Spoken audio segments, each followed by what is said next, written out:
একজন ছেলে নিজের মাকে বৃদ্ধাশ্রমে রেখে বলেছিল, আমার জীবনে তোমার আর দরকার নেই। কিন্তু মাত্র 7 দিনের মাথায় এমন ঘটনা ঘটল যা পুরো শহরকে কাঁদিয়েছিল।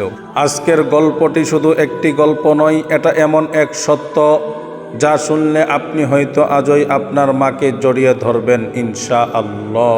ঢাকার এক ব্যস্ত এলাকায় থাকত রায়হান নামের এক যুবক। ভালো চাকরি, সুন্দর সংসার, গাড়ি, সব কিছুই ছিল তার, কোনো কিছুই অভাব ছিল না। কিন্তু একটা জিনিস ধীরে ধীরে তার হৃদয় থেকে হারিয়ে যাচ্ছিল, তা হলো মায়ের প্রতি ভালোবাসা, মায়ের প্রতি আদর, মায়ের প্রতি স্নেহ। তার বৃদ্ধা মা প্রতিদিন অপেক্ষা করতেন, বাবা আজ একটু আমার সাথে বসবে, বাবা আজ একটু আমার সাথে খাবে। কিন্তু রায়হান সবসময় ব্যস্ত দেখাইতো, আমার সময় নেই, আমি বসতে পারবো না।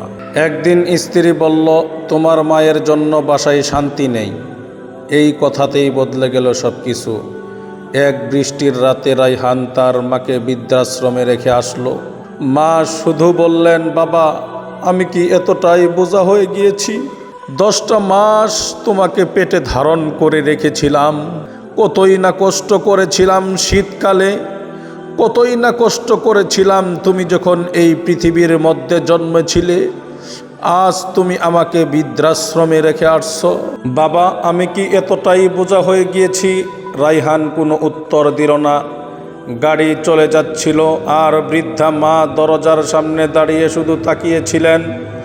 তার চোখে পানি ছিল কিন্তু মুখে কোনো বদদুয়া ছিল না, শুধু বলেছিলেন, মা আল্লাহ তোমাকে হেদায়েত দিন বাবা। সেই রাত থেকেই রায়হানের জীবনে অদ্ভুত ঘটনা শুরু হলো। চাকরিতে বড় সমস্যা হয়ে পড়ল, ব্যবসায় ক্ষতি হয়ে গেল, স্ত্রীর সাথে অশান্তি তৈরি হলো। একদিন গভীর রাতে সে স্বপ্নে দেখলো তার মা একা বসে কাঁদছেন। হঠাৎ একজন বৃদ্ধ এসে বললেন, যে সন্তান মায়ের হৃদয় ভাঙে তার জীবন থেকে বরকত তুলে নেওয়া হয়। ঘুম ভেঙে রায়হান কাঁপতে কাঁপতে লাগলো। পরের দিন সকালেই সে বৃদ্ধাশ্রমে ছুটে গেল, কিন্তু সেখানে গিয়ে শুনল তার মা অনেক অসুস্থ হয়ে পড়েছে। রায়হান মায়ের হাত ধরে কাঁদতে লাগলো, মা আমাকে মাফ করে দাও। মা দুর্বল কণ্ঠে বললেন, বাবা মায়ের হৃদয়ে সন্তানের জন্য রাগ থাকে না। এই কথা শুনে রায়হান ভেঙে পড়ে। সেদিন সে বুঝেছিল দুনিয়াতে সবচেয়ে নিঃস্বার্থ মানুষ হলো মা। আজ আমাদের সমাজে কত সন্তান বাবা মাকে কষ্ট দিচ্ছে, কিন্তু আমরা ভুলে যাই মায়ের একটি দোয়া জীবন বদলে দিতে পারে, আর মায়ের কষ্ট জীবন থেকে বরকত কেড়ে নিতে পারে।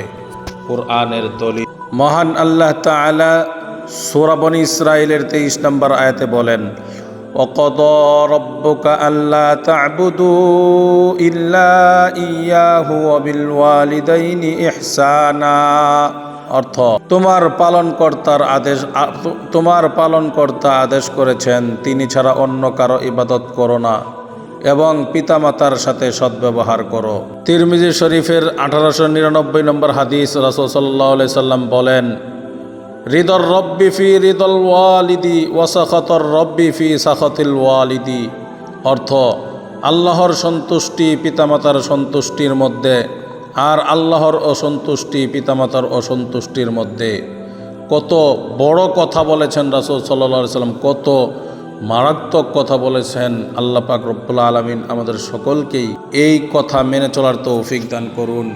প্রিয় বন্ধুগণ, ভিডিওটি যদি আপনার হৃদয় ছুঁয়ে যায় তাহলে আজই আপনার মা বাবাকে একটি ফোন দিন আর কমেন্টে লিখুন, আল্লাহ আমার মা বাবাকে হেফাজত করুন।